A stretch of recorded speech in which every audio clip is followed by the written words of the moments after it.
Hey guys, and welcome to the A2 Asylum. Today, I'm going to be making my first ever video, and it's going to be my top 5 favorite things about Smackdown Live. This is probably not going to come as a shock to the viewers, but I prefer Smackdown way more than Raw. And I'm pretty sure thousands, if not millions of people agree with me.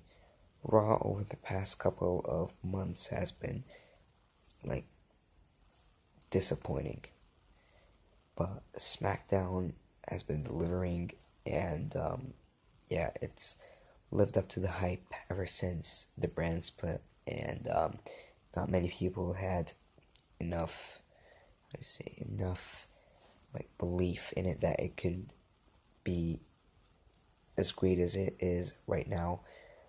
And many people thought Raw would be better, but it's the complete opposite. Like, you even look at the WWE comment section. And yeah, so I'm going to be running you through my top 5 favorite things about SmackDown Live, and I'm also going to be telling you why. I'm also going to be doing my top 5 favorite things about Monday Night Raw in a later video. So, without further ado, let's get into it. At number 5, yep, that's 5. At number 5, we have the women's division.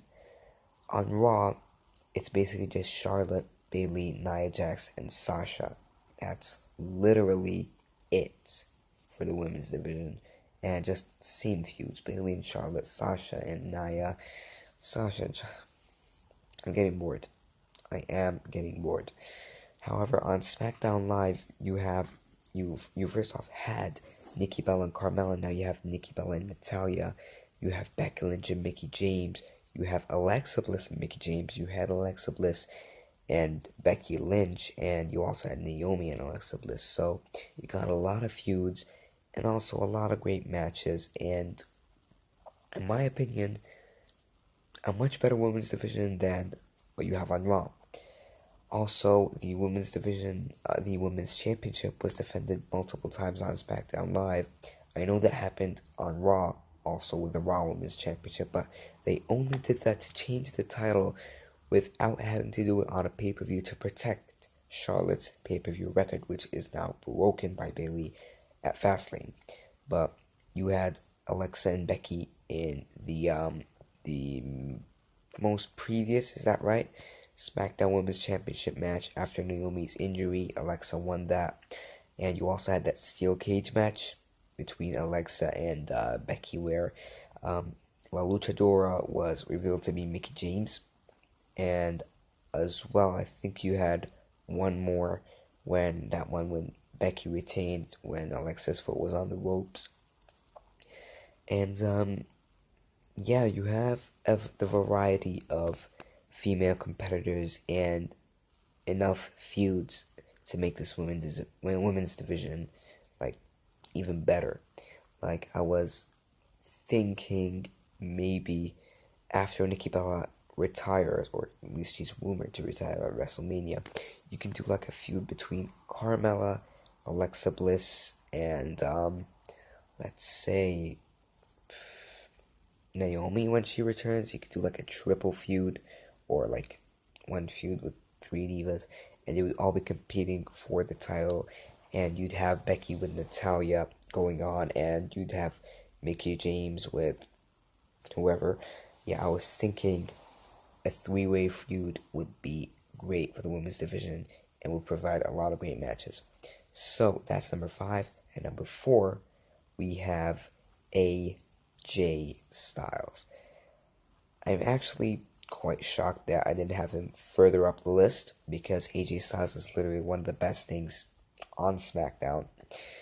But his matches, he always doesn't disappoint. He always delivers. He's had 3 matches with John Cena. All of them are instant classics, especially the SummerSlam one. And he's had great matches with Dean Ambrose. He's got one of my favorite matches on SmackDown is the Baron Corbin, Dolph Ziggler, and AJ Styles triple threat at the 900th episode of SmackDown. No, it wasn't the 900th. Was it? No, I think it was the final episode of Smackdown before 2017. Yeah, that episode where Alexa retained and the luchadora was blah blah blah. So that match was very, very, very good, and we can all agree it wasn't AJ Styles alone who made that match great, but he did provide a lot to it. And AJ Styles, even before he was in the WWE, he was a groundbreaking superstar. And so far, he's only been in the WWE for a month, and no, not a month, a year and 2 months. And probably the best first year anyone could have gotten. Like winning the WWE Championship within 7 months, or I think a bit more, no. Yeah, 7 to 8, maybe 9 months, winning the WWE World Heavyweight Championship. Defeating John Cena twice within 6 months. That's like someone beating Conor McGregor twice in 6 months. And like someone who's a newbie to the UFC, or in this case WWE. And AJ Styles' championship reign also didn't disappoint. He was a great heel champion, and he gets cheered even when he's portraying the heel character very well. Now, I remember that segment where AJ Styles came out and he was trying to say something, but the crowd was like, AJ Styles. And AJ told him to just shut up, he's trying to talk. And they didn't listen. And, you know, we all felt disappointed when we heard that Shane is going to face AJ, and that's AJ's match at WrestleMania. We all thought, it's not enough, it's not AJ Styles worthy, but I'm sure he will be able to make that feud and that match better than we think it will be. So that's number 4, AJ Styles. At number 3, we have the Intercontinental Championship. Not the championship itself, although it's very pretty, but the feuds that, you know, lead to the Intercontinental Championship. Now, first off, you have The Miz and Dolph Ziggler. I personally loved this feud. It's like that bad guy versus good guy, and the good guy keeps like going down and down, obstacles in his way, and finally he gets his moment at No Mercy when he defeats The Miz and all sorts of interviewers, Maurice, the Spirit Squad, everything, and he managed with pretty much one leg or one shoe to pull off the victory. And that's not even the best feud with the IC title after the brand split. Right now you have Baron Corbin and Dean Ambrose. It's looking well so far. A lot of backstage attacks, a lot of sneak attacks, and I'm confident Baron is gonna win the championship at WrestleMania. I hope so, he deserves this push. And as well as Dean Ambrose and The Miz, I also like that feud, and how Renee Young got involved in it. Yeah, I didn't expect Dean to win that title on SmackDown, but I was super excited when he did.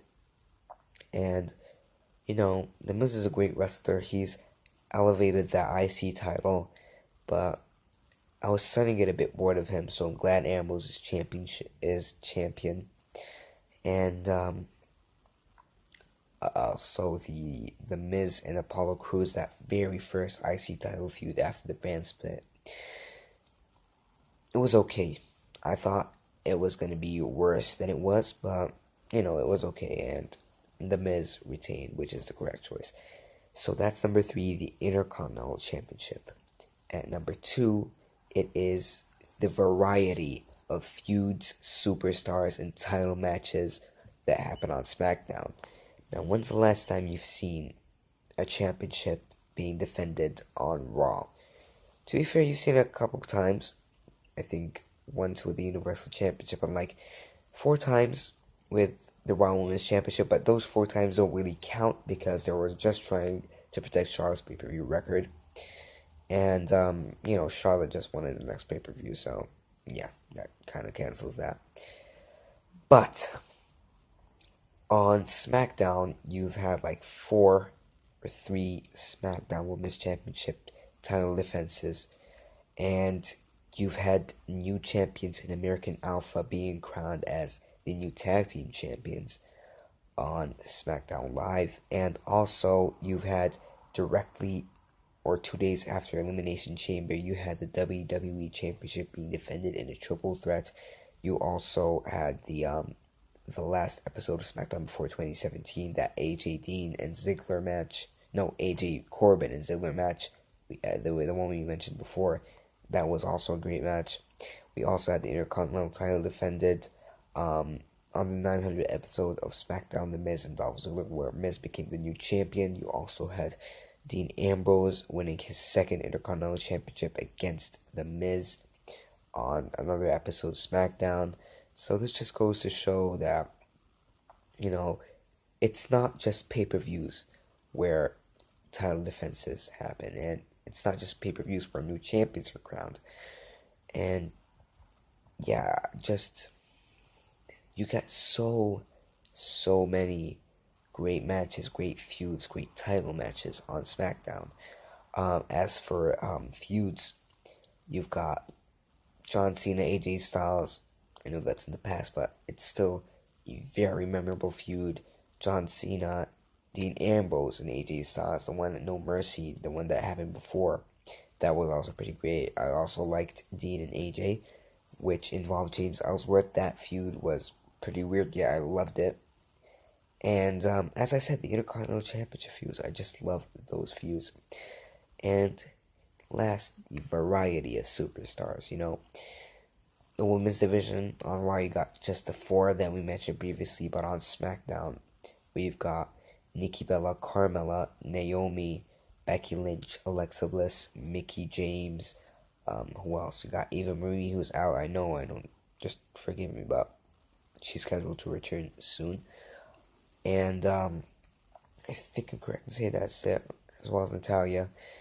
And you can create so many feuds with the variety of superstars they have. And you got a lot of good mid-carders. Nakamura is rumored to be going to Raw, but I hope that doesn't happen, because Raw doesn't need that upper mid-card face superstar just yet, because they already have a few of those, whereas SmackDown needs one. And I think a feud between The Miz and Nakamura, or Baron Corbin, who should be the Intercontinental Champ, and Shinsuke would be very, very cool. And finally, my favorite thing about SmackDown Live, number one, the Wyatt family. Randy Orton and Luke Harper. Randy Orton and Bray Wyatt as a tag team. Randy Orton and Bray Wyatt as rivals. Like, these feuds, they're just great. The segments, they're great. The promos, they're great. Like, if you want proof, go check out Randy Orton burning down Bray Wyatt's temple.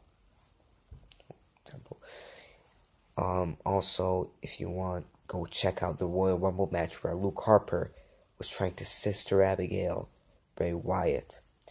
Also, check out when Bray and Randy were tag team, and when they won the titles at TLC. And this is one of my favorite ones, when Bray Wyatt baptized himself in the soul of Sister Abigail, whatever. But that promo was great, where he just took the dirt and put it on his face. That is what makes SmackDown great. Randy Orton and Bray Wyatt is, until now, the main event of WrestleMania. I hope Luke Harper gets added to that main event, so we have the three-way between three former members of the Wyatt family, all against each other as rivals. Personally, I would like to see Harper come out with a belt, even though Wyatt is my favorite wrestler, but I don't think Luke Harper is just really there yet. He deserves this push, definitely, 100%, but he's just not there yet, like Sami Zayn right now, like The Miz right now. I mean, The Miz is a great superstar, but you need to have them in a feud or two to just elevate them just that little bit, to make them championship material. But thank you guys for watching. Please subscribe, and until then, follow the buzzers.